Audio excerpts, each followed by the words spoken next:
May it please you, my Lord, I appear for the applicant in this application, together with my learned friend, Mr. Kirk Phillips, duly instructed by Mr. Steve May. His Lordship. May it please His Lordship, I appear on behalf of the respondent, assisted by Advocate Ramsamy. Yes, Mr. Yes, sir. As is your Lordship. My Lord, we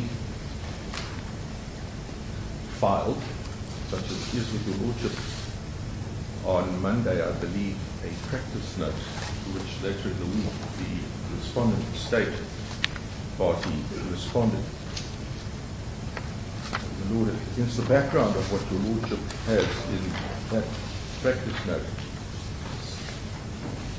we have had the experience in the last number of weeks of once again being given the runaround and what we would call the state, and by that we do not direct that submission against Mr. Lowe. But had the state playing what we would describe as fast and loose once again with ourselves as the legal representatives of our client. There was a meeting that took place about 5 weeks after we appeared here before your Lordship. We appeared on the 20th of January, maybe within the month. It was the 17th. And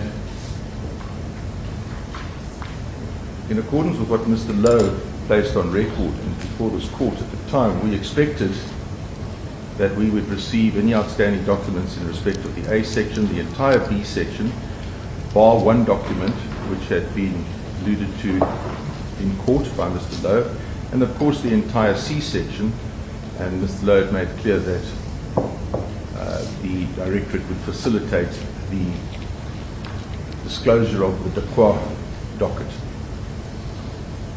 Now, we have what we have in the A section, and that we'll have to work with.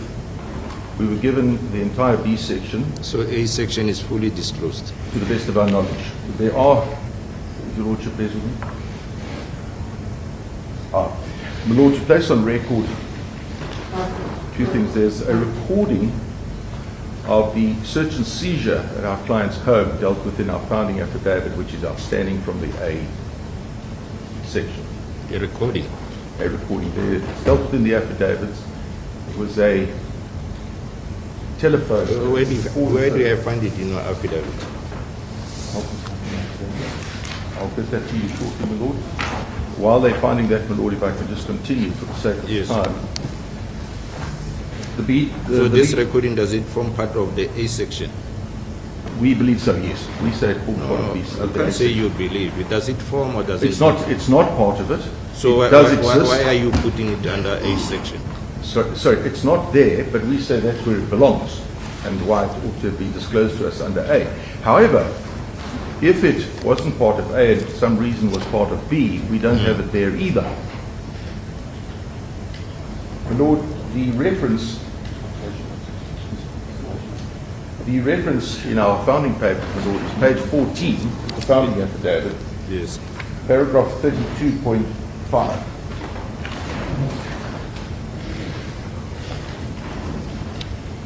Yes. Paragraph? So that's outstanding, my Lord. Which paragraph is that? 32.5. Page 14. Well, of the actual affidavit, it's 14, my Lord.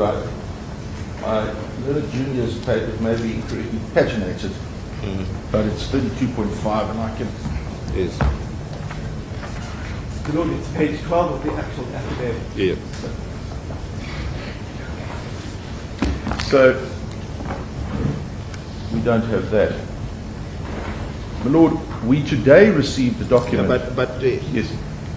if I'm looking at your notice of motion,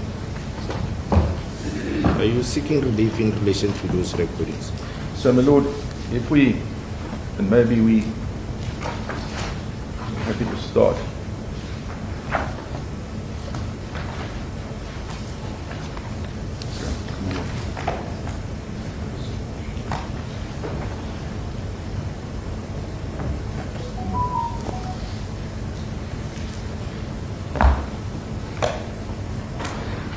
Lord, turning to our notice of motion, maybe that's a place to start at this juncture, my Lord. Yes. 1.1 is the lease docket, and we describe A, B, and C. 2, sub 2, is what we call the DEQA MP docket. Yes. My Lord, 1.3,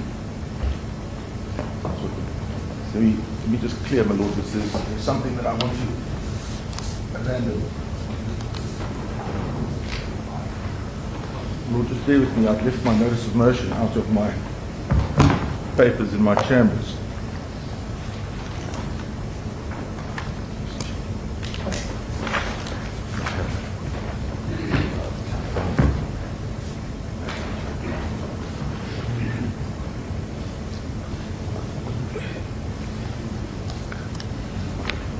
No, my Lord, it appears that I'm incorrect. I thought I'd marked an instruction on my notice of motion, which I've mislaid. 3, all the informer dockets populated in terms of the national instruction. 4, all other dockets which precede the opening of the main docket. 5, the pocket book entries, etc. And then 6, we want the entire investigation and investigation diaries. Yes. So, my Lord, if we go back to 1, where we ask for A, B, 1.1, A, B, and C, we have A, bar what I've told you about the recording. There's one of the docket that was given to us today, which I want to come back to, my Lord, in a moment. We'll just put a pin in that, so to speak. We've now been given what we understand and have no reason to believe is not the entire B section. So you have received the entire So section? we have B, the B section. Yes. Bar one document, which until a few minutes ago we didn't know the nature of, but that has been explained to us by Mr. Lowe in chambers, and we make no issue of that at this stage. So you accept the explanation? Sorry, my Lord? You accept the explanation? We accept that explanation. So B is fully disclosed? So B, we've got B. Yes, it's out of the way now. And then, my Lord, you'll recall on the last occasion it was very, very clear in and out of court that C was tendered unequivocally. And we say on the last occasion it was an effective withdrawal of opposition. However, my Lord, in the last number of weeks there's been an about face by the state. We don't say that's Mr. Lowe. Now they refuse to grant us the C section. Their basis, as we understand it, and it's articulated in those letters that were attached to the practice note, to the effect that we haven't made out a case. My Lord, there could be nothing further from the truth, and my learned junior, Mr. Kerr Phillips, is going to deal with that aspect in due course. Yes. Your Lordship will recall, and in particular Mr. Kerr Phillips will deal with Wolf's case, and you will not find in the opposing affidavit any substantive dealing with our founding affidavit on its facts, or bringing themselves within the purview of any defense, bar to say that we are nitpicking, which is not a defense, and there's otherwise absolutely no factual basis of which they can hang the hat of a defense. My Lord, if everyone has regard to the long history of this matter set out in our founding affidavit, the background facts, all of which your Lordship is aware of, and I'm not going to waste your Lordship's time in revisiting that. Our client has been dragged to court according to what we describe in our papers as either an abuse of process or a complete failure of due process. But the opposition to us being provided documentation starts way back in the first urgent application that we had to bring. It was the second one we launched. There's no doubt in our mind that if that court had the benefit and took a judicial peek, as we prayed in that matter, we would have succeeded in that application, notwithstanding any other contentions in relation to urgency. But if you look at the effort with which the state has resisted our client and ourselves, and then on the last occasion tendering everything, then giving us B, and now going back on giving us C, well, it's difficult not to infer they're hiding something. We've been shaking this tree for a while. We're discovering more and more, and I'm actually going to read something to you in a moment from this document that was given to us a short while ago. But the only contention, and it seems to be a contention in one of the letters, which one doesn't really make a difference, that, well, this isn't evidence. Mr. Kerr-Phillips will deal with that aspect as to why this is the very evidence that is needed for a court to deal with what is set out in our founding affidavit as to the plethora of a failure of due process. You'll recall that in the papers you read and in our founding affidavit and attached there to our applications in the papers in our urgent applications, the central complaint, one of the central complaints, was the way our client in a period of 2 weeks, just over 2 weeks, was harassed, her home raided. This is now coming after they've sat, apparently having investigated and finished an investigation, all to pressurize her into handing herself over. My attorney was not available by 1 day. Or should I rephrase that? My attorney was not available on the date that they wanted. Sorry to interrupt you, Mr. Wilson. Yes. That aspect hasn't been dealt with by the agent court. No, not well. Well, it's raised in these papers. It's raised in these papers, and even if it was dealt with there, it would be. Is it not raised to the court? No, it's not. Remember, we were there. That application was set to fail on urgency. What happened in that application? It was set to fail on urgency. So the merits were never delved into. So, my Lord, and I'm very briefly alluding to the facts of which your Lordship is aware, but very briefly, my attorney had not been available to meet on a day. It was the 17th of April, which was 2 weeks hence. He could only meet on a day. I think it was after that. That's not really important, because the difference of a day or two or even 5 ought not to have made any difference.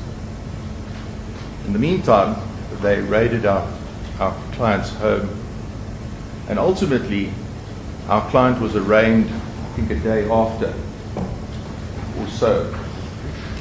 Our client was arraigned pretty much within the same time period because of changes of circumstances in my attorney's diary, to avoid her being physically arrested in a home which had been, at her home which had been threatened and with which she'd been pressured. Well, and our contention was simply this: there's no reason to even arrest her. I can subpoena her and arraign her in court. We were dealing with somebody who at the time was constitutionally the second most influential person in our democracy. She was the Speaker of Parliament. And this is how we are treated, and you know the background as to the allegations we make in relation to President Ramaphosa and the Pala investigations and hearing. Well, today we handed a document, and it's an affidavit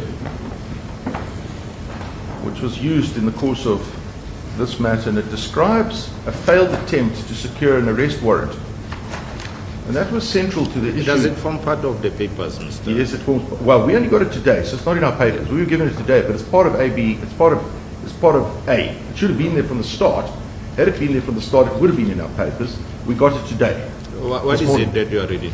And I'm going to read one paragraph. What is it? It's from an affidavit by the state in which they describe a failure. They were refused a warrant to arrest our client. Was it disclosed by the state? No, it wasn't disclosed until today Where do we get that from? from our learned friends. Yes. It reads as follows at paragraph 10. The full description of the document is it's an application for it's a further application for a warrant. It reads, a previous attempt to obtain an arrest warrant for the suspect was made at Pretoria Magistrates Court and it was not authorised by Magistrate Painter. She subsequently went and discussed the application with the acting Chief Magistrate, Mr. Mapisa-Nqakula. She returned from his office and indicated that she will not be authorising the warrant and provided a written note which is attached here too. One of the reasons cited for not granting the warrant is a lack of an explanation on the part of the applicant regarding less drastic efforts to secure the suspect's attendance in court. Prosecutors' letters set out those efforts which have been embarked on, but to no avail. The point is, my Lord, as we've shaken this tree, everything we said in our urgent applications, our two urgent applications, affidavits, has borne fruit. We now have A, we now have B. That should have been in A before we launched this application. It wasn't. We now have it. Our complaint throughout our application is a lack of due process and the pursuit of our client motivated by different reasons and the weaponizing of the criminal justice system for political reasons. Now that we can't state as a fact, but we make out the probabilities for that case. But the point is now C is being hidden. And the only way to test the case that we put up and that they cannot answer or refuse to answer, of course, is through the evidence which the C clip contains. My Lord, I don't think there's much more I need to say. Your Lordship has read our practice note. We make a couple of other points. My Lord, your Lordship is seized with an appropriate discretion. It includes, your Lordship, if you were in any doubt, which with the greatest of respect, my Lord, we submit you can't be. But it includes you having a judicial peak of your own. We covered judicial peak in our lengthy heads of argument, my Lord. But my Lord, to the extent that... Can you assist me, Mr. Woods? Yes, certainly, my Lord. What prejudice is your client going to suffer if C-section is not disclosed? So, my Lord, look, that is part of what Mr. Phillips is going to Or is deal going with. to deal with? So maybe I should rather leave it and not steal his thunder and the effect it might have in answer to your Lordship's question. Yes. But, my Lord, now that A and B have been dealt with... C-section is the investigative diary. Correct. So that is the evidence of what they did in order to comply with due process. That, the facts in our founding affidavit, we say, my Lord, and we, with respect, since I admit your Lordship couldn't come to any other conclusion on, for the reasons set out in that affidavit in the heads, set out the plethora of, in simple terms, the abusive process. Why? Simply because they've never had a case against our client. But what they've done to create such a case.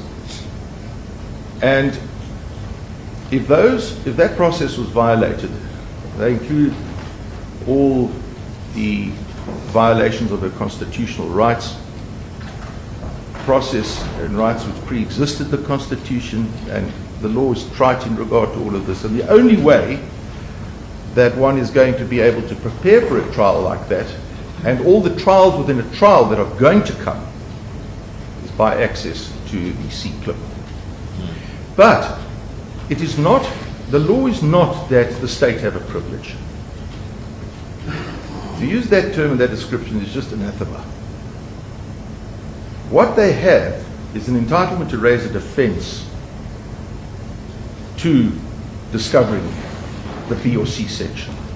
Well, they've surrendered the B section after, embarrassingly to themselves, calling it a nitpicking exercise in their opposing affidavit. Now they won't disclose C after, on the last occasion, promising C. What are they hiding? They're definitely hiding things. Up until this morning, this document was hidden, which I've read from. But they fail in their founding affidavit, their answering affidavit, to lay any foundation for any legal argument to bring themselves within the scope and purview of a defense. It's not a numerous clausus. There's a list, Mr.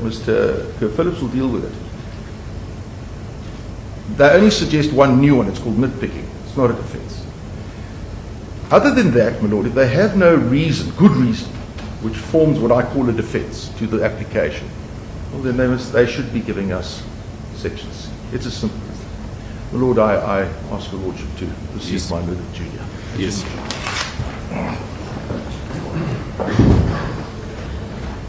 As it pleases the court, my lord, will the lord look at paginated page 14? I'm going to use the paginated pages on the affidavit because it appears my brief might be Yes. erring in that regard. Page dated number 14. I'm going to start there. Now, my learned friends have said we have not made a case for disclosure of the C-section. We have stuck to the rules of drafting an affidavit. We have not raised legal argument in our affidavit. We have set the factual matrix for the arguments that I'm going to raise now. And their answering affidavit, in my humble submission, with all due respect, is merely legal argument. And when my lord, so they don't dispute what I'm saying ever. And when my lord wants to gauge whether it's legal argument or not, we just need to look at their heads of argument, and it's practically a replica. Now, if you look at paragraph 37, 37.1.1. Which page are you? I'm looking at page 14 of page 34 of the affidavit.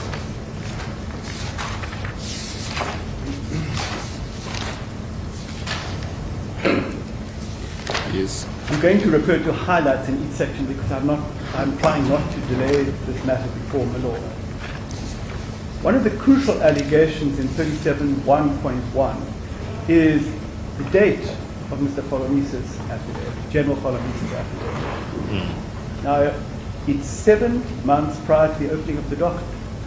And you pick that up from the CAS number, which is 176 of March 2024. And you see the General Folomisa's affidavit is on the 29th of August 2023. Now, that's not a silly anomaly. That's not nitpicking. That's quite vital. Because, Yeah, but what's the problem with it? well, the problem with that is it indicates, let me explain, my lord. When you start a police investigation, the requirement is that you immediately open a docket and put the first entry in the Yes. docket. Now, this could never have been the case here. And there needs to be an explanation as to why. Now, what it actually indicates is there's another docket where this, and it must have been considered relevant to the state, that this other docket existed because it must have come from another docket. So what you have here is that the South African police, insofar as my client is concerned, were on a frolic on their own if there is no such docket. So now, when my lord looks at, well, what happened, and the further allegation is that General Folomisa affidavit is entirely hearsay. And you know that hearsay is, in the default position, is inadmissible, and is only admissible in exceptional circumstances. Is it not a matter for trial? No. I'll explain that to the Lord. If you read our heads of argument, we make the submission that my lord, in terms of the Constitution, is actually the most important person in this court. And my lord needs to be given the factual matrix in order for my lord to make a rational, reasonable decision, and one which is not arbitrary. So, as things stand at the moment, we are unable, as a defense counsel, to be able to indicate to my lord why that is significant, because we don't have this C-section. Now, this C-section could only have started in March 2024. So, insofar as dealing with the admissibility of the hearsay evidence of General Folomisa, that the searching for the corroborating facts for his evidence to make it admissible will be found, well, it's not in the A section because they haven't disclosed those facts. It's not in the B. Where is this affidavit? It's in the police docket. A section. Yes. Yes. Now, so in order for us to place my lord in a position to assess the corroborating factors for hearsay evidence, which is normally inadmissible, it's not in the A section. We know it's not in the B section, and it must be in the C section. And the C section must have an explanation in it as to why a statement was taken before the police had a mandate to do the investigation in the first place. Now, that theme is repeated quite often. And remember, the background is we want the DACWA docket as well. May I just break off and deal with that for a moment? The Are you DACWA dealing docket. with DICA now? Yes. You are done with C section. No. Okay, I'll finish with the Yeah, C but section. why are you mixing the two? Why am I? Mixing the two. I'm not going to. I've changed my mind. Yes. I'll take my Lord's guidance. If one looks at 37.2, now one is dealing with Mapisa-Nqakula, who is the 204 witness in this matter. Yes. Now, it is our case that the 204 certificate that she was granted made it impossible for her to be indemnified in this trial because there was a failure of its drafting. But now it becomes additional. Let me understand your submission. Are you saying she was given a Section 204 certificate? Yes, In which matter? in this matter. The trial hasn't yet commenced.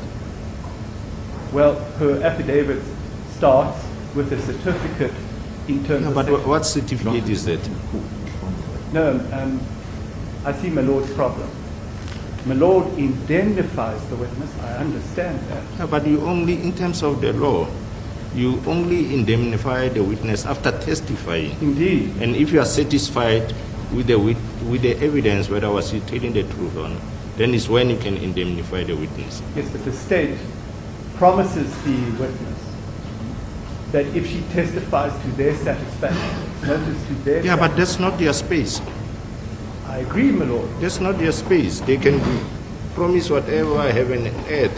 But if I'm not satisfied, as a trial judge, I cannot indemnify that witness. I'm so pleased my Lord raised that because the surrounding circumstances of the 204 certificate, which in our opinion, the promises made to her were inaccurate, which makes the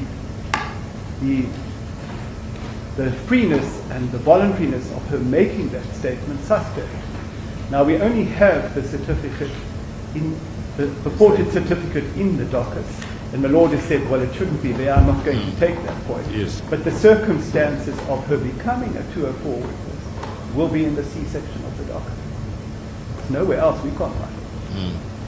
Now, it's also additionally significant that this affidavit by this 204 witness was taken 7 months before this docket was opened. Now, the explanation for that we don't have yet. And we do know from the facts in the urgent applications and the like that her matter was withdrawn, and 2 days later my client was arrested, and this matter was enrolled against my client. So I raised that suspicion. Now I'm raising the suspicion with a great deal of care. My Lord is not here to decide whether the 204 certificate, which my Lord said shouldn't be there, but is there, was appropriately, whether that certificate or that undertaking was appropriately given to the 204. We're not trying to ask you to find that she should be indemnified. What we are asking you for is the surrounding information relating to her being given that promise. In other words, was her statement freely and voluntarily made without any undue influence? Now, when you have a 204 witness, you're asking that witness to confess.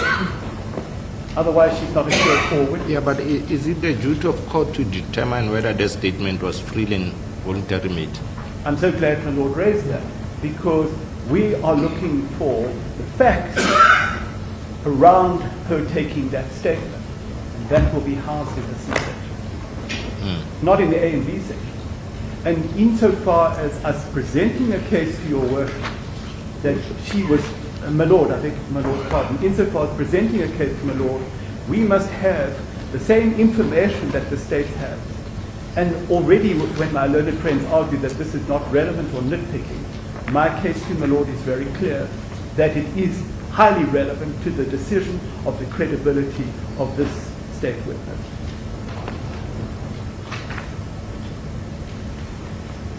Now, if you look at page 16 of 34, paragraph 37.2.2, the founding affidavit. Yes. My Lord has said only my Lord can make that finding, but look what is said here. I have not been promised any indemnity from the prosecutions or amnesty for any crime. Now, it could never be any crime. If that information given to her was correct, the indemnity would be given for the crimes on the charge sheet in this case. Now, we need to know the circumstances as to why she made the 204 statement. Now before she made a 204 statement, the Lord will remember that she wasn't accused. So there would have to be... She was accused in a separate matter. Yes, but she was not a co-accused. Yes, but it would still be necessary, my Lord, for us to examine the circumstances in which he made this 204 statement. So we would need to know whether she was warned according to judge's rules prior to making the statement, inter alia, whether she was warned as to whether... Is it a requirement? Well, it started out as a confession, and then she changed. So in assessing how it came when she was herself charged for, I think, 230... Yeah, maybe I'm getting lost, Mr. Phillips. Yes, my Lord. Did she make a confession? We don't know. We'd like to find out. But I heard you mentioning a confession. That it started by her making a confession. When you make a 204 statement, you are admitting that you were involved in a crime which the accused on that charge sheet is involved in. So you are actually making a confession. So all the requirements of a confession being freely and voluntarily made would have to be satisfied before that evidence would be admissible. Obviously, my Lord, that's not our only point, so if my Lord is not happy with that point, I will continue. Yeah, I've never indicated that I'm not happy with that point. As it pleases the court. I'm trying to establish what, so that I can understand your submissions. Okay. Yes. She wasn't accused. She would have been warned according to judge's rules. She had to. That would be in the Decado. She would also have been warned in terms of the Constitution. She would have had to have had an attorney. That attorney would have advised her, is it appropriate to make a 204 statement or not? If she didn't have an attorney, then it explains the ineptitude with which her statement was drafted. That's the kind of fact that we're looking for. Yes. Now, also, my Lord, we want to assess and this is at paragraph 37.2.2.7, page 18 of 34. We need to assess the incentive, what the incentive was for her assisting in this matter.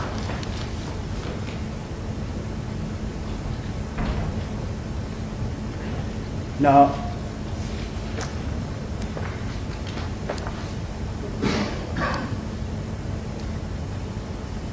then if she made a further statement, and I'm not going to refer anything more to that statement, other than it starts dealing with her credibility as a witness, which we don't have the full facts of disclosure of. So, if we have the C section in this matter, we will know the circumstances as to why she was called as a 204 witness. And we would also have a reference to the other dockets from which these statements come, which we would in turn be entitled to disclosure of. Yes. If you look at paragraph 37.5,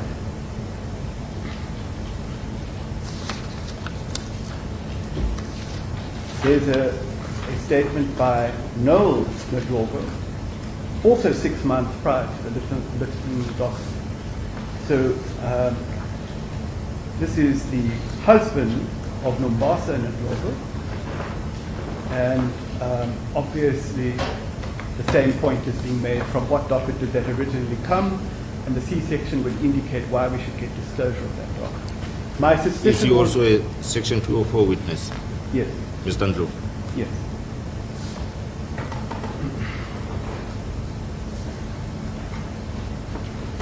If you look at page 20 of 34, paragraph 37.6, again, there is a statement of Mapisa-Nqakula, A6, dated the 11th of September 2020. Paragraph? Sorry? Which paragraph? 37.6. Yes. Yeah, yeah. An affidavit by that witness, filed as A6, dated the 11th of September 2023, 6 months later than the Lytton docket, and out of sequence. Now, the out of sequence is also significant because a C-section should be a chronological list of when the investigation took place. And when there's a statement filed out of sequence, the inference is that this is being inserted irregularly, because the C-section should be an index of the progress of the investigation. But that's not the only point. The more important point is the 6-month story. If you look at paragraph 37.7, General Cesani, filed as A7, also dated 6 months before the Lytton docket and out of sequence. If one looks at the affidavit of Nosiviwe Mapisa-Nqakula, filed as A8, 6 months earlier than the Lytton docket, and the legal advisor to Dr. Guluba. The same would apply to the affidavit A9, also dated, this is now at page 21 of 34, paragraph 37.9.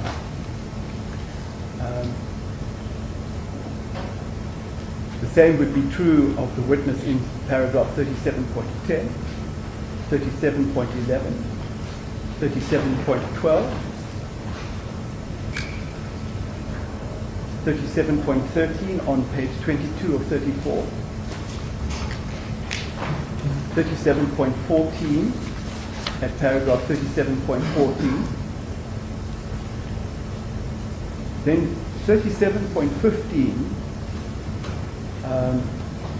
is also significant because it's our submission that if you read the affidavit, it's not relevant. So obviously the relevance would be found in the C-section because it appears to be on the facts completely unrelated to this matter. 37.16 is the 5-month story, A16.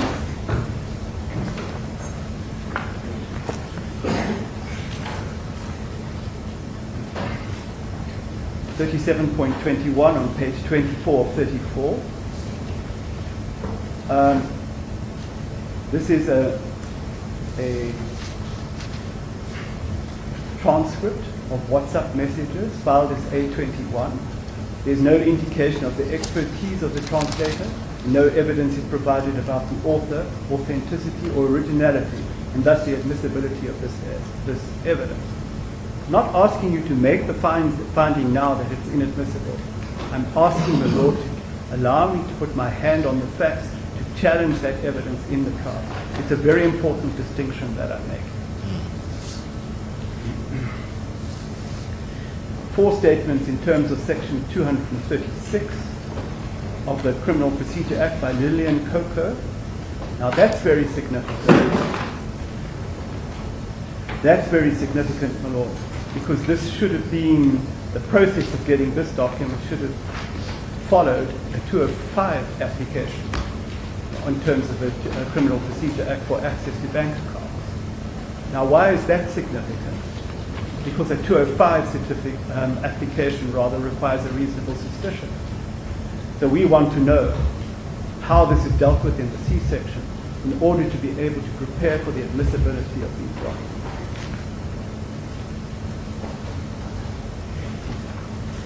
If the Lord, I'm skipping some of them, although Yes. I'm not departing from their significance in my address. The Lord goes to page 25 of 34, paragraph 37.23. This is a 212 CPA statement. Again, I would submit that a 205 application should have proceeded with. Now, we might find out in the C section why. And we already know that documents were only disclosed as late as today. So if we shake this tree again, we might get what we're looking for. But we don't want to be before my Lord shaking the tree endlessly. And if we get disclosure to the C section, we won't have to shake anymore because we'll know exactly what the state has in their various documents.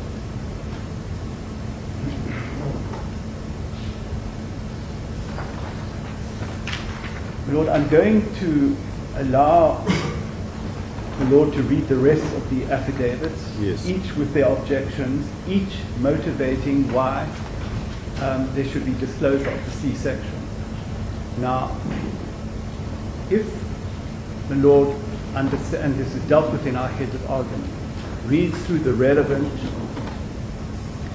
standing orders of the South African court, South African police, the Lord will see, and that's why they're there, that my Lord would see that when the C section is drafted, everything that I'm saying should be there. Because the standing orders of the South African police require it. Now, I anticipate my learned friend's argument that the standing orders are a guideline. Well, they're sort of like the Schedule 8 of the Labour Relations Act. The guideline is closer to a law than a guideline. But the point of the matter is, even if they succeed with the argument, it being a guideline, and I'm going to deal with that in a moment, even if they were to succeed with that, it appears from my address that thus far in my humble submission, my Lord, that every guideline that applies, they've studiously avoided. Now, if we get disclosure of the C section, and that is indeed the case, then we would be far better prepared for this trial than we are now.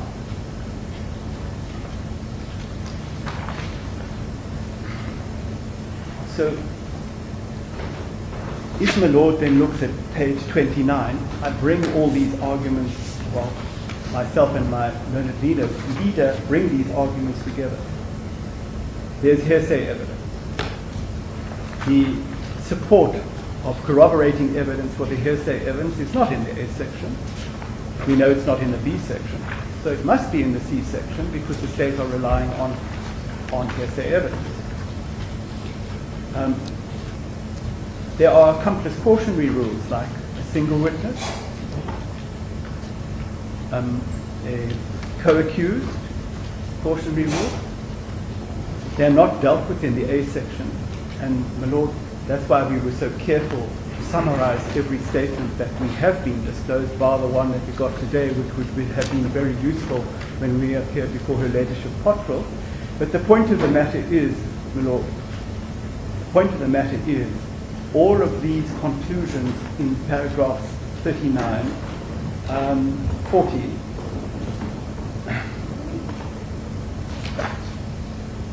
right to the end of the matter,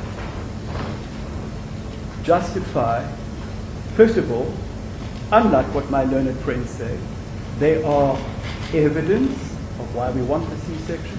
So there's absolutely no issue that we've made out a case for the C section, for the DECWA docket, A, B, and C section, and to any other docket from which these statements come from. Now, my Lord, my Lord, and once again, referring to the statement that was disclosed today, we want to be able to spend less time shaking this tree so we can get on with the trial. When my Lord looks at the affidavit in answer, and I issue this challenge to my learned friend. Where do they deal with these issues? Now I'm going to briefly refer to the onuses and the duty to adduce evidence, which is dealt with in our heads of argument, but it's crucial when my Lord looks at the answering affidavit, and then I'll reply. We have an evidentiary burden to show why the docket should be disclosed. Now, I want to qualify that. The requirement of an evidentiary burden came from the interim constitution. It's argued in our heads of argument that there is no longer any evidentiary burden. Maybe it was out of caution. We still were very careful to lay an evidential basis if my Lord finds I'm wrong in that regard. So in terms of the final constitution, we're entitled to disclose. Now, in terms of the National Prosecuting Act and the South African Police Act, the sections are referenced in my heads of argument. The South African police and my learned friends for the state are bound to comply with their regulations and their standing orders. If you read the relevant sections, my Lord, you will see that, for example, with the South African police, the National Commissioner has a right to issue what are now called general orders. They're no longer called standing orders, but the content is the same. And the subsequent sections of that act specify specifically that the South African police must comply. And it's called a standing order, not a guideline. Insofar as the regulations for the prosecutor, there are matching sections in the National Prosecuting Act, and the terminology is they must be complied with. So when you picture in your mind a C-section, it must be quite literally a perfect document explaining all the due process procedures that the South African police and the prosecution follow. My learned friend is saying no, but perhaps she can say it when she has her turn to argue. Yeah. Why are you doing that, Ms. Ramsey? My Lord, I didn't interact with my colleague while he was speaking. I'm actually taking notes under the podium. I'm not sure what my colleague is referring to. Yes. As it pleases the court, my Lord. So when one looks at a C-section, there should be a step-by-step process of the due process steps taken to secure the evidence in the A section. Why is that important? We go back to Chabalala. When one looks at Chabalala, the onus on the state, and first of all, they do not decide what's relevant or not. They give us everything, and then when the issue of is it relevant or not, it's argued in the normal process before the presiding officer of the trial why it is or isn't relevant. They don't decide relevance at all. My Lord, you do, because you are exercising judicial oversight over the due processes of securing the evidence against the accused. Secondly, my Lord, it is all about due process, and we have prepared for you. There were other cases in this bundle which we prepared for you when the matter was before my Lord in January, but I'm going to hand up the file. The particular case that I'm referring to is Donovan Wolf. I might hand up the file. I understand they were disclosed.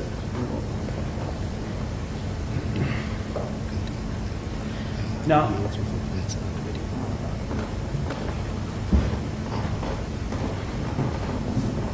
yes. That case is a very recent case of the Eastern Cape Division. If my Lord gave a judgment in our favor today, it would be our respectful submission. We applaud that judgment. It would be our respectful submission that my Lord would largely follow that judgment, alongside all the other cases that we have cited. But what is crucial in that judgment is it refers again to the onus on the state. Now, the onus on the state is declared in the Chabalala case, and there are categories like informer privilege, international treaties, secret police methods, and so on. nowhere in the answering affidavit, and the issue of informant, I can't remember the fifth one, nowhere in the answering affidavit is there a suggestion that we're not giving you this because it's a state secret. We're not giving you, it relates to an international So treaty. what they're actually saying is that it doesn't exist. What doesn't exist? The informers' information and other things. Answering affidavit is that case maker. So insofar as my submissions are concerned, there is an evidential burden, which I say we satisfied with a plum, and there is no evidence in the answering affidavit which applies the Chabalala prerequisite. And what is interesting about the Chabalala exceptions, if I may put it that way, which the state can rely on not to disclose, they all relate to due process. That's why the Wolf case is important. Because the Wolf case, like King says, the defense can't have every document in the state's hands, and we know about this memorandum which we're not contesting. But if you look at the King judgment, in the first 4 paragraphs of the King judgment, my Lord will see that the A, B, and C sections are not at the lunatic fringe request that was made in the King's case for a dedicated index for every description of the document and the reason why the state was not disclosing it. And obviously that was a tax case, so there were thousands of documents. We're not at that lunatic fringe. And paragraphs 1, 2, 3, and 4 specifically say that as a matter of course, but for the Chabalala exception, disclosure of the A, B, and C sections should be made. It's also significant that those paragraphs deal with the term used in the heads of argument, namely state brief. The docket is a subsection of the state brief. In my experience, when I first launched applications like this, in the Johannesburg Regional Court, the prosecution would have 2 cabinets in the court. And you ask for disclosure and they would say, that's my cabinet, I can only give you what's in my cabinet. And that is another prosecutor's cabinet, I can't give you what's in it, it's not in my possession, therefore you can't have it. Now, obviously, that the argument raised by the state for that kind of sophistry has become more sophisticated. In this case, they say the Dekwa docket belongs to a different subsection of our organization. Therefore, it's not in my filing cabinet. Therefore, you can't have it. Now, we've already dealt with the statements which must predate the C section in this docket. So, if you look at the King judgment, it refers to state brief. And, my Lord, in the heads of argument, we deal with the historical position that before 1994, the state tried to make the state brief as large as possible because it was privileged. And then Chabalala threw out that reasoning. Now, everything is part of the state brief as it was then, and there's not a case that myself and my learned leader have been able to find where it distinguishes from the broad definition of what the state brief is. So we're asking you to give us our prayers in the notice of motion, because the state brief consists of everything that is relevant to the proper pursuit of this trial. And I rely on the Wolf decision, which specifically says, when issues of due process are raised, it makes absolute sense that the state get the A, B, and C section of the document because it relates to due process. And due process is not canvassed in the A section. And if there are cases where it is, it's not in this one. In this docket, the only issues raised by this docket, for example, the predating of affidavits, creates that cloud of suspicion, that evidential burden that I have to satisfy, that full disclosure should be made. And I don't want to be like a stuck record. We're shaking that tree. And my learned leader read an affidavit today, which we only got before the Lord came in, saying we asked for a search warrant, we didn't get it.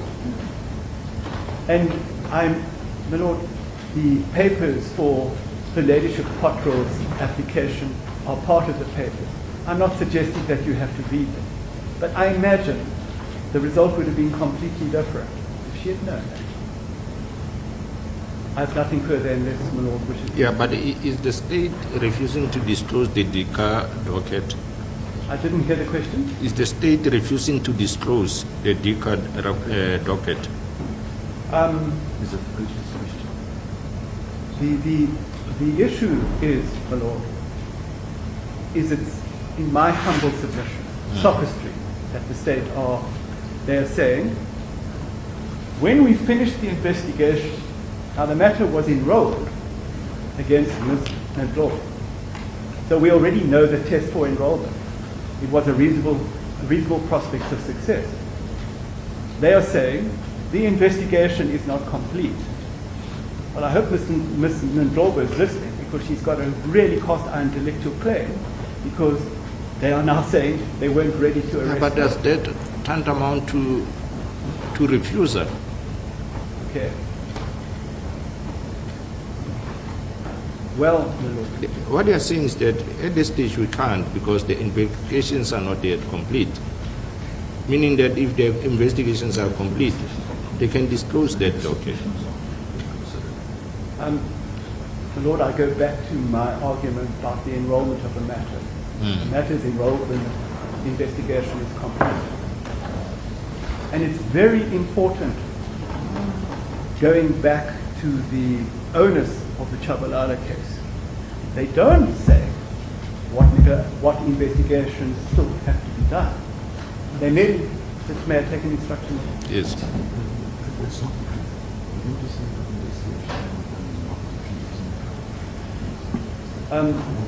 My learned leader, so my learned leader is raising the same point I raised a moment ago, Yes. that it's not dealt with in the affidavits at all. That's the reason why the Deckard docket cannot be given to us, and the reasons why they're raising chambers today that the investigation is not complete. And the matter was taken Yeah, but off. it's a recent development following the appearance of the 23rd, where parties were afforded an opportunity to go and sit and discuss this issue pertaining to the docket.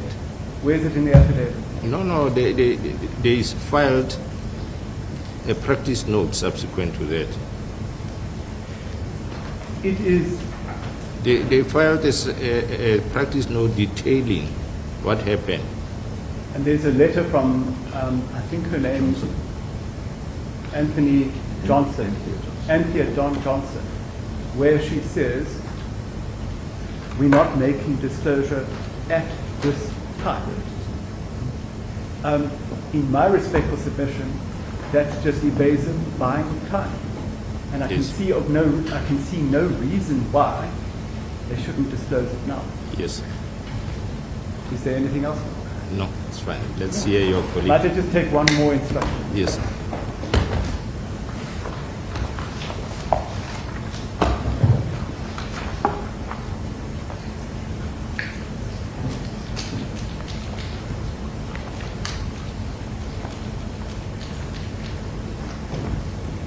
As it pleases the court. Yes. Who's arguing? It's you, Mr. Lowe. Thank you, my Lord. Yes. My Lord, when I took over this case, I totally reassessed the situation, and I must place on record that, I hear words like run around and about turns, but I can assure the court that the investigating director, the National Prosecuting Authority, has made a bona fide attempt with one reason, as I've stated before, and that is to move this case to trial as soon as possible. The efforts to facilitate the request of the applicants with regards to the Dekwar docket It's a complex situation and a rare situation that was advanced, and we reassessed the situation and we made concessions where necessary. My general approach to this is, first of all, I took cognizance of the applicant's case. The fact that she claims that it's based on hearsay, the evidence of a single witness, potentially inadmissible evidence, and she also challenged the credibility and integrity of the state's investigation and evidence. And then I reminded myself that the prosecutor is not an ordinary litigant. It is an undivided loyalty to the proper administration of justice and the truth-seeking mission of the criminal justice. And in this spirit, we approach this case. In summary, the prosecutorial discretion is criminal discovery involves making critical decisions about disclosure, timing, scope, and management of evidence. The NPA's code of conduct is very clear. As soon as possible, we must release, disclose to the accused any prejudicial and beneficial information. And this is the right to a fair trial is a very important right, and it's a continuing duty until the end of the trial, matter of disclose. Mr. Phillips alluded to relevance. Relevance, my guiding light, is apart from Chabalala, the final order of Chabalala. The King, National Director versus King, paragraph 1 states, this means that an accused is entitled to the content in the docket relevant for the exercise or protection of that right. The entitlement is not restricted to statements of witness or exhibits, but extends to all documents that might be important for an accused to properly adduce and challenge evidence to ensure a fair trial. And in that spirit, my Lord, the remark in the Canadian case of Rex versus Eddie, and I've got soft copies of all those cases, say what is relevant. One measure of relevance of information in the Crown's hands is its usefulness to the defense. If it's of some use, it is relevant and should be disclosed. And then the court referred to Stinchko. They said this is a requirement, a determination by the reviewing judge that production of the information can reasonably be used by the accused either in meeting the case for the Crown and advancing a defense or otherwise making a decision which may affect the conduct of the defense, such as, for example, whether to call evidence. My Lord, in that spirit, I approach the B section. Why don't you disclose C? Tell the court now. The B section consisted of summonses. A pile of summonses was disclosed to the defense on the 17th of February. And Mr. Phillips, for instance, talked about the 205. In our directorate, we do not use 205, we use section 28 of powers in terms of section 8 to summons information. That will answer the question. Further, I would like to say that if we look at paragraph 37, the accused already built a timeline of events. This summonses will enable them to populate that timeline of events and timeline of the investigation even further. My Lord, if we look at the C-clip, if we look at the national instruction, I would like to begin the national instruction of South African Police, which is a guiding light. An investigating diary must be maintained with such a manner that it contains a complete chronological record of all work done in the case. And it serves as an index. But then, I don't want to read the whole instruction, but subparagraph D says it serves as a proper and convenient medium for the conveyance of instructions by inspecting officers or a member as well as a request by the prosecutor. My Lord, this indicates, this say to me, that this is work product, can be contained. In other words, in the diary, In other words, mental impressions, opinions with a view to litigation. And that is privilege.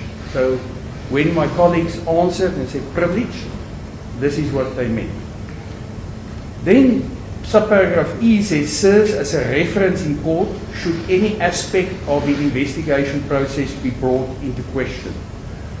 Means that this diary can come to the fore, as had happened in the Donovan-Wolf case, and I will refer to that at a later stage. Lord, the respondent's answering affidavit, paragraph 103, says the C section, and I quote, of the docket is the investigating diary and does not contain evidence. It contains privileged and confidential information pertaining to the investigation in the context of the averments made through the applicant's founding affidavit. Nowhere is a case made that disclosure of a C section is relevant to the applicant's fair trial. And that paragraph basically says it all. If we, for instance, analyze the applicant's argument, it's clearly 5 points. First of all, they want access to the C section for a verification of a full disclosure. The point that made is that the C section acts as an index to the A section, ensuring that all relevant documents and statements have been disclosed. Secondly, chronology and accuracy. The C section contains a detailed record.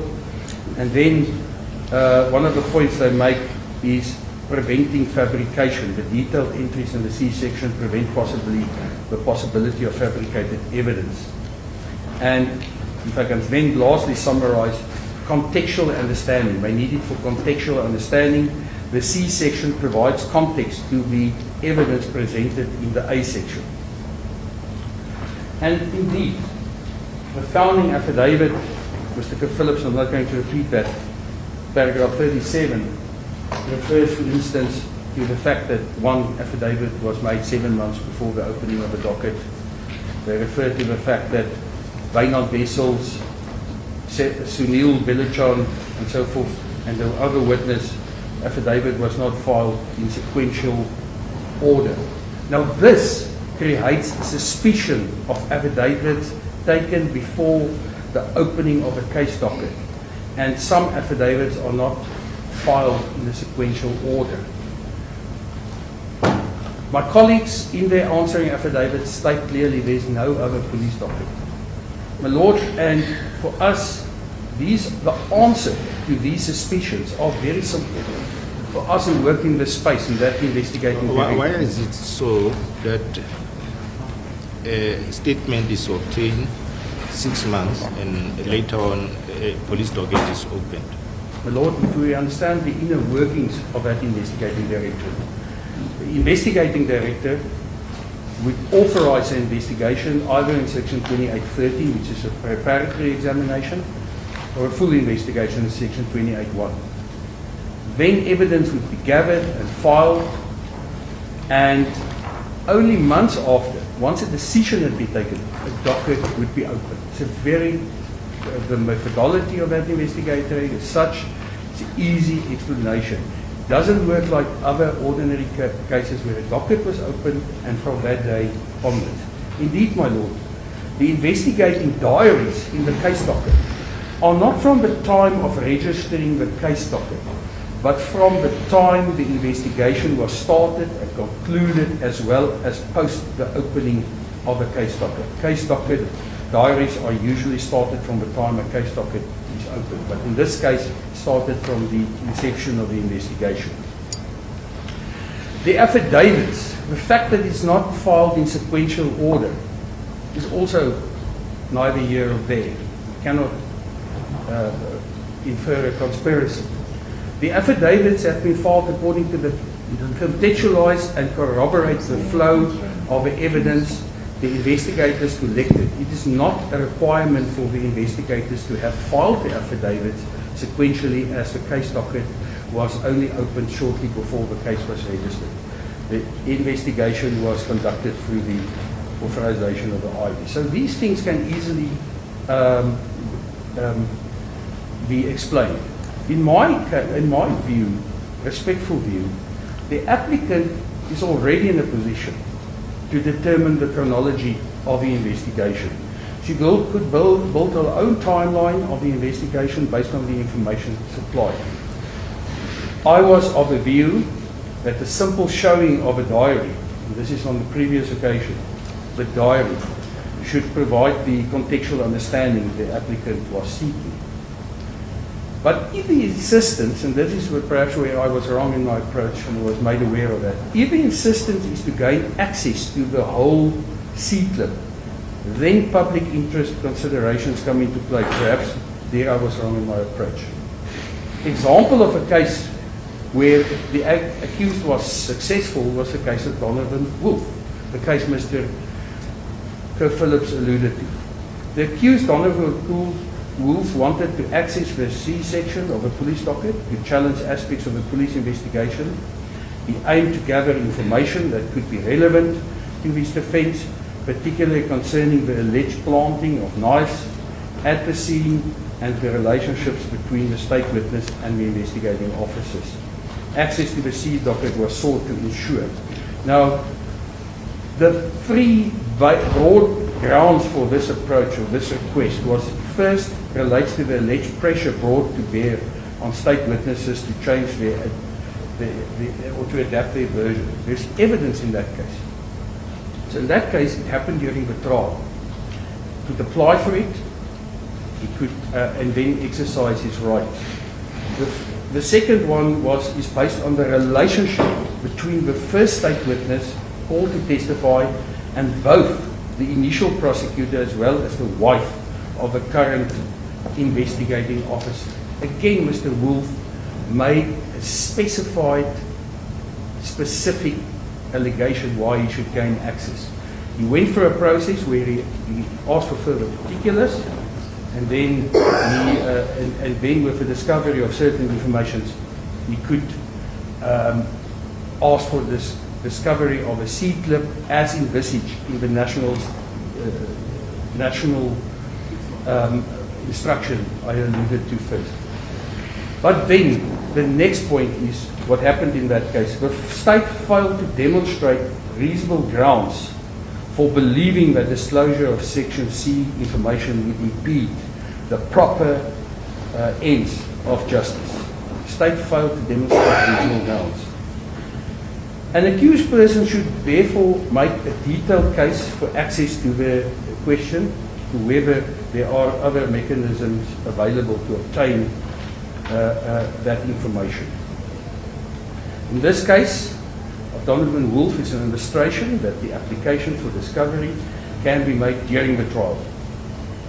That an accused can use other mechanisms to obtain access to information, and the other feature of the Donovan Wolf's case is the application must be specific. If a state shown that discovery may, and the state must show that the discovery may impede justice, which was not done in Donovan Wolf. What is the difficulty with a broad application? I would like to refer the court to an English case, Rex versus H&C, 5th of February 2004, where it said the following was said, paragraph 31.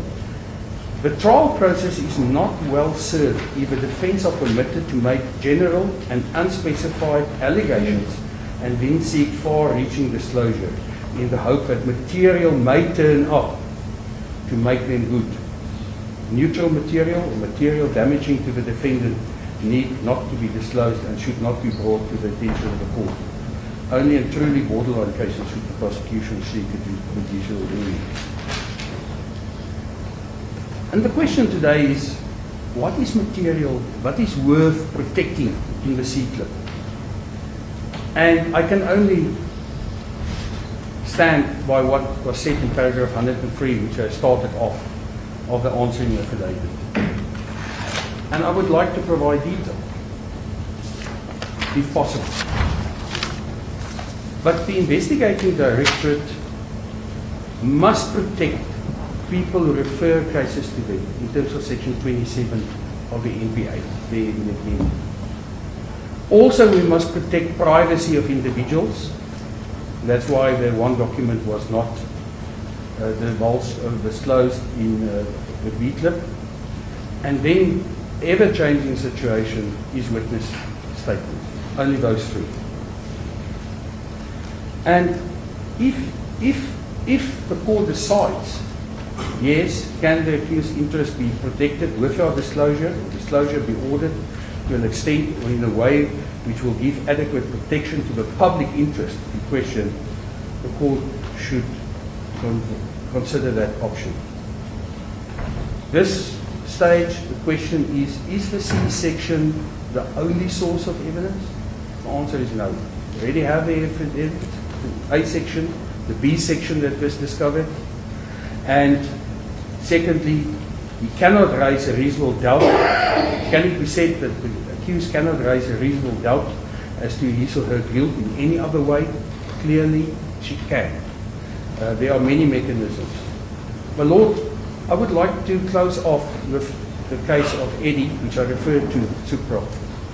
In the case of Eddie, the Canadian case 2014, as the Saskatchewan court in paragraph 50, court refers to Rex versus Anderson in paragraph 74. There is a point where pure explanations. Are you going to provide me with all these authorities? My Lord? Are you going to provide me with I all said soft copies will be emailed. Thank you. Yes. What Mr. Anderson submits is the possibility of an arguable defense in the material sought cannot be eliminated, and therefore the Crown must disclose these items to make sure there is no stone unturned. While this is theoretically true, it is not the law. The obligation of the Crown to keep disclosing more and more peripheral material is not conditioned by the defense speculation that there might be something of significance which might be usable by the defense. The Lord, in this case, paragraph 104, Ms. Eddie's request for time and date, she went further than just a mere timeline. She went for time and date information and documents, metadata appear to relate to a particular objective.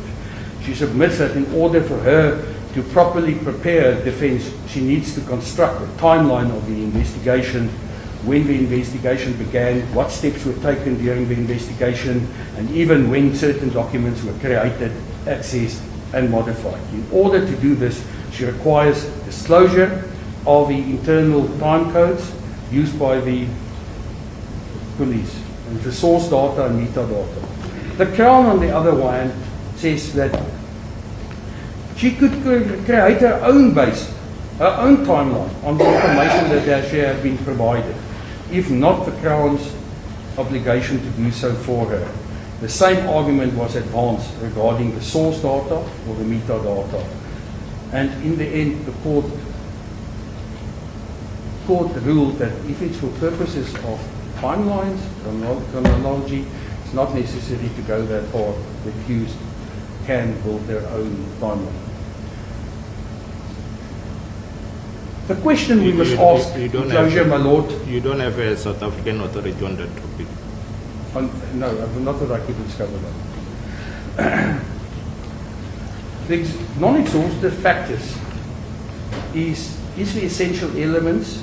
Do they have enough evidence to address the essential elements of the offence, the complexity of the investigation, and what the state refuses or is unable to provide, whether it's part of the case to be the interaction. My Lord, I just want to say that there is enough evidence, information, and that there are certainly public interest exceptions that needs to be protected in that situation. I just lastly would like to refer to the Dekwa docket. My Lord, I am a firm believer of Mr. Justice Mavundla's words in the McBride versus Regional Magistrate Pretoria, when he said in paragraphs 21, 24 in that judgment, that if Prosecutor A is doing a prosecution and is made aware that there might be information in Prosecutor B's case, that there's a certain onus. And I can just say that the investigating directorate's positions, that docket is not in our possession, not in our control, not ours to give. That is true. But Mr. Justice... But are you not representing the state? I'm representing the state. But the onus is on Prosecutor A to, first of all, always consider discovery. Secondly, he must obtain the information from Prosecutor B when possible. Remember, I said the MPA's Code of Conduct said as reasonably possible. Beneficial or prejudicial information must be disclosed. Thirdly, the judge said there must be cooperation between the two prosecutors' offices. Fourthly, the judge must say there must be a value judgment by Prosecutor A to ascertain the relevance, and he must not just have a blanket opposition to refusal. That is my guiding light here. And if I can put it in another way, Prosecutor A must follow all reasonable lines of inquiry. If he's made aware that there's evidence in possession of Prosecutor B from a different unit, that is another reasonable line of inquiry to be followed. And that the state will do the moment, and I say the state, I mean the IDAC, investigating director, once that case is ripe for access, because there's always information in terms of our Code of Conduct cannot be divulged from cases that's under investigation.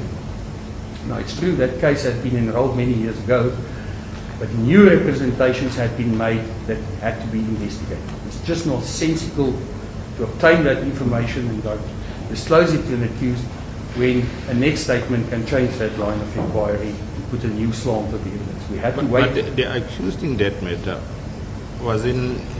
she disclosed the docket.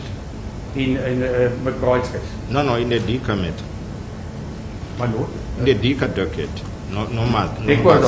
Numbers, is it numbers or? Non-Barsa, she's Yes. accused. Was she not disclosed the docket? I can't hear. Was she not disclosed the docket? She was disclosed the docket as it then was. So why don't you give them the docket? Because the docket, my lord, there's Because additional information it's now in the public which domain. can have, and I can only make that assessment once it's finalized. And that process is almost completed, my lord. But that I just want to place on record. Thank you. Yes. Who's going to reply?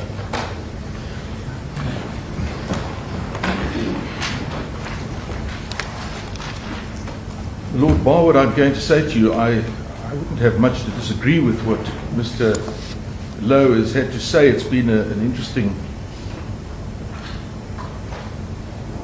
set of submissions on the standards and the requirements of the prosecutor. Mr. Lowe is only a recent incumbent to this matter, but where in any of his submissions does he tell your lordship how any of this that he has had to say to your lordship applies in this case? Not one submission. Just simply says that they don't have the DECWA docket. I don't believe that, my lord. It's false. I'm not saying Mr. Lowe is misrepresenting the truth.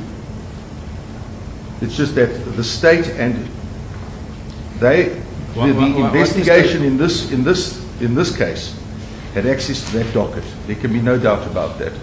What Mr. Lowe is saying is that it's in another unit of the NPA. My lord, That's why I'm saying to you, is he not representing the state? my lord, the original might be there. Where have they told your lordship where their copy? Do they want? Does this directorate want your lordship? If they want your lordship to believe that they've never had sight of that docket, on what basis must your lordship accept that? Because it's not on the papers before your lordship. They cannot advance that argument. And that's why they keep dealing with when they answer our correspondence. We read a little bit here, a little bit there in a letter. What would have expected in the passage of time, which has been lost on account of the state's conduct, to have had an application for leave to file further affidavits? You don't have that. My lord, the 3 Canadian cases referred to have no application here on my learned friend's submissions. In Eddie's case, That's about interrogatories that, as we listen to submissions, because we weren't forewarned of these cases. But as I listened to his submissions, it was all about interrogatories being made of the state. Your Lordship asked, well, is there a South African authority? Well, there will be, because our court wouldn't accept a witness speculating. We've laid out a factual basis in our founding affidavit for why we want the disclosure of all three sections, of which we already have two, and of which they initially never gave us everything in the first one, and then they refused to give us the second one. And on that score, my Lord, we're not asking, and this was raised by Mr. Lowe in relation to Rex versus Eddie, we're not asking for information interrogatories to build a timeline. We just referred to a timeline as a description of what one finds in the C-clip and how it should look. And it should be a perfect document, as Mr. Kerr-Phillips said. We're not looking to construct a timeline. But then Mr. Lowe did say that, well, if they go and the documents they now have in B, if they just go and construct that, they'll have their timeline. Well, we didn't ask for a timeline. But thank you for the concession. Just give us the C section. Why must we go and guess in a matter where we've questioned almost every procedural step they've taken with evidence, as Mr. Kerr-Phillips argued? My Lord, in relation to Rex versus H and C, well, there it dealt with vagueness, as I listened to my learned friend's submissions. They haven't accused us in their answering affidavit of being vague. They never could. Your Lordship seen that founding affidavit of ours. They don't accuse of vagueness. They say we're nitpicking. In other words, their actual contention in their answering affidavit is to say, well, these chaps are looking for documents, they're nitpicking. We specify what we've got, and out of that what we take issue with and what we believe we should have. In relation to Rex versus Penny and relevance, and yes, relevance, of course, that's how do you test relevance? You must test the usefulness of that document to the accused. How do we do that in the circumstances? We've already raised a case as to relevance. Mr. Kerr-Phillips dealt with that, hearsay, and all these other matters. Well, my learned friend explained to your Lordship that, well, they don't use section 205. They use section 28. Well, that was news to us because we haven't seen anything in A and B in relation to the recordings that would be the result of section 28, the audio recordings. So that's all going to be in the C clip. So, but Lord, we shook the tree a bit today, and that's what we got. What is it, Mr. Lowe? Lord, sorry, I forgot to place on record. Bjorn. The audio was made available to the defenseman. January. 17th of January. Was delivered to the Mr. audio May. recording? Yeah, audio recording and then the outstanding. Was it disclosed to the defense? May I do the outstanding? If I may just clarify, Yes. my Lord. My Lord, in the initial papers, the applicant indicated that there were two statements outstanding and a recording of the scribe.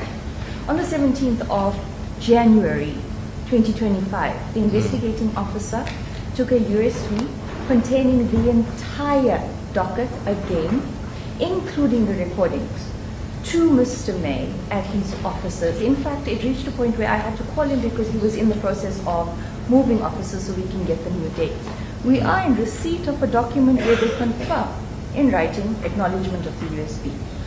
At the roundtable meeting, Mr. May, it was agreed that Mr. May would bring his USB. We would go page by page, myself and him, so as to confirm that he has everything in the A clip. On that particular day, Mr. May at the roundtable indicated he hadn't even opened our USB. He doesn't do what? He had not even opened the USB. Yes. to When was acknowledge. this? On when was the roundtable? 17th February. So Yes. a month later, the USB that the state had provided to the officers had not even been opened. And state confirms that in that is the recording of the scribe Yes. of the search. Yes. Thank you, my Lord. Mr. Wilson. My Lord, this is submitted from the bar, taken by surprise. We don't have it. If we do have But it, we should have found Mr. it. May is here. Why don't we take instructions from him? My attorney has already given, I called for the instruction. He says he has no knowledge of the on the disc.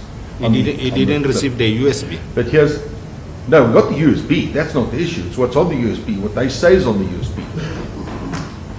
So, my Lord, here's the point. They're not objecting to giving it to us. The Lordship can record that in an order. However, Mr. Lowe took the opportunity to raise that now on the recording in relation to the search and seizure. That's not what I'm referring to. If there are other Section 28 procedures followed, there would be other recordings. But as you see, the difficulty here, my Lord, is nothing is dealt with, or should I say, well, certainly in the answering affidavit, there's nothing of substance, certainly not factually. And secondly, there are no subsequent affidavits to deal with these events, and we've made our case. Yes. My Lord, so to come back to Rex versus really there, the usefulness of, we've made up the case that it exists, and that it's useful to us, and that it's relevant. The submission made that we haven't dealt with the relevance is without any substance whatsoever, my Lord. My Lord,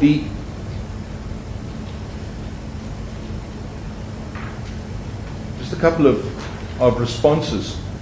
King's case does not call the C-clip working product.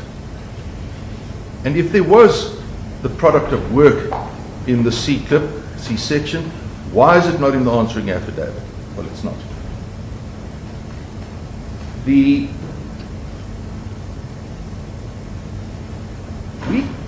just come to, again, with reference back to Rex versus Penny. You can't deal with the relevance of anything unless you have some insight into it and its existence. Had they made out a case under oath in the answering affidavit, we could have arguments around relevance. They haven't raised relevance, certainly not on a factual basis.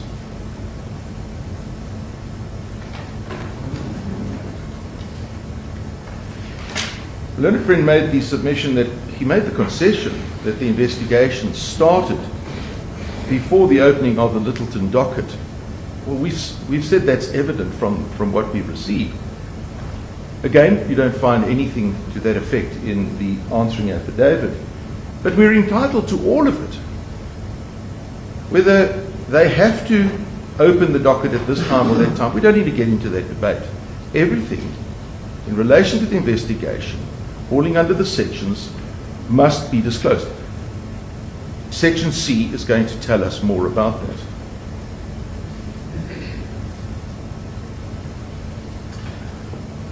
Wolf's case remains applicable, not for the reasons our learned friend submitted. We've told you that related, that was a tax matter.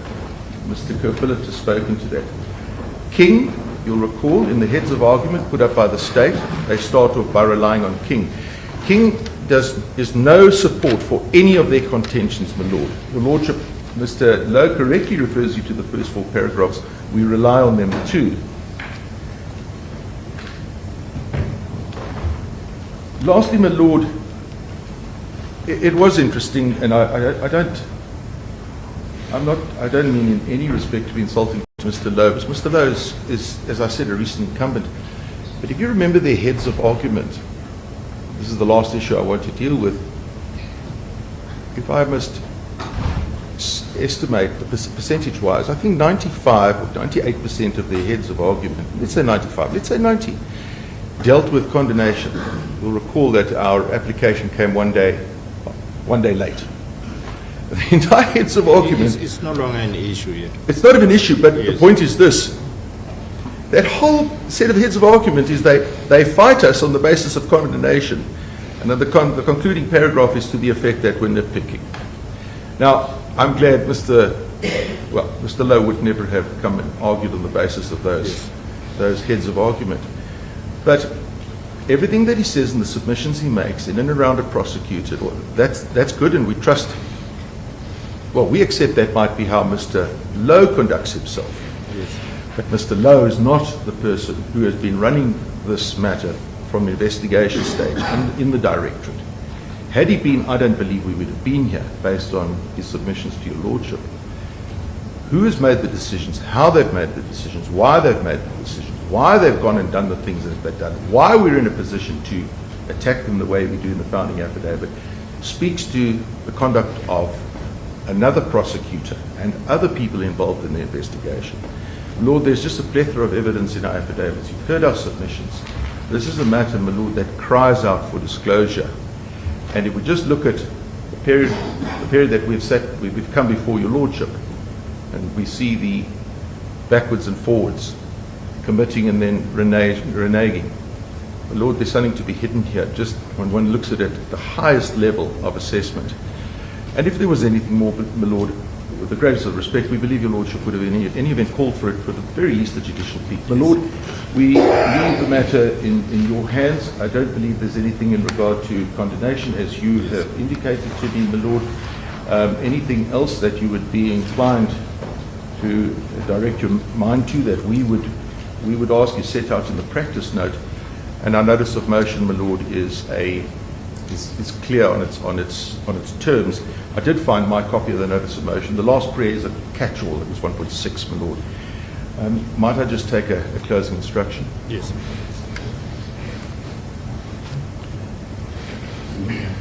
My Lord, those are our submissions, as your lordship pleases.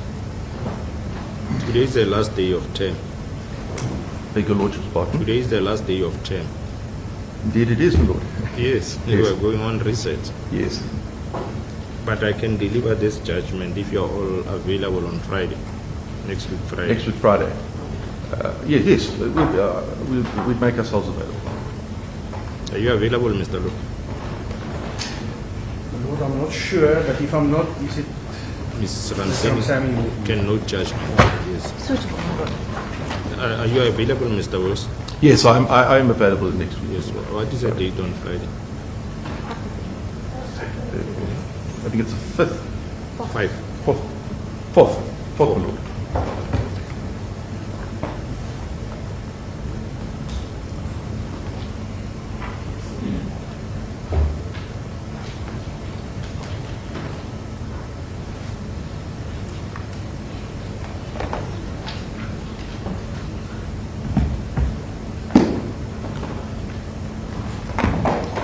Yes, I want to take this opportunity and thank all council for your contributions and inputs. You have greatly assisted me in coming to a proper determination. Even though your papers are always late, Mr. Wills. Yes. My attorney's papers, But as your lordship pleases. I appreciate the effort. As your lordship. Lady, I should stand up.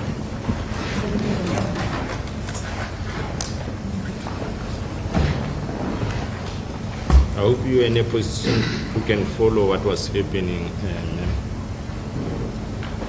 Ndiyathemba ke ukuba ubukhuleko apho ukwazi nobono bakukancinane ulandele ukuba bekusenzeka njani. It is unfortunate that submissions by counsel, respective counsel, are not interpreted to accused in this court. Ngelishwa ke asiye sibe nalo ithuba lokuba sikwazi ukutolika ingxoxiswano eyenzekayo phakathi kwethu lapho nabo bezothuthisa ngemali. But in summary, the argument was about the disclosure of the docket. Kodwa xa sinokuthi sibe seyishwankathela le ngxoxiswano imikhona amacala omabini iphathelene necandelo elithile apha kwidokethi eli yakhe liphawulwe ngokwazi. The state has considered to disclose the A and B section of the docket. Bezothuthisa ke bavumile into yokokuba icandelo A no B bakwazile ukubanika amakhumelo. And what is outstanding is the C section of the docket and the bigger docket.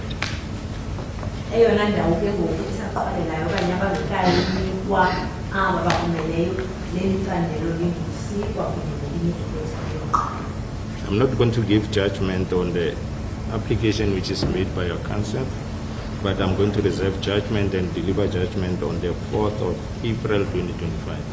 Andizokusinikezela ke ukuba kaloku nje isigqibo ndizawuthi ndibe nesinika isicelo ebesenziweke igqirha lakho ndawuyenza yonke loo nto kodwa ngomhla wesine kwinyanga kaJulayi. So you want to be here at 10 o'clock on the 4th of April 2025. You're on bail. Your bail is extended on same conditions. Inkundla iyakulumkisa ubuyele kule nkundla ngomhla wesine kwinyanga kaApril kulo nyaka sikuwo ngentsimbi yeshumi kusasa imiqathango ke isamnikwa kumebalo kwibhile yakho. Yes. Court agents.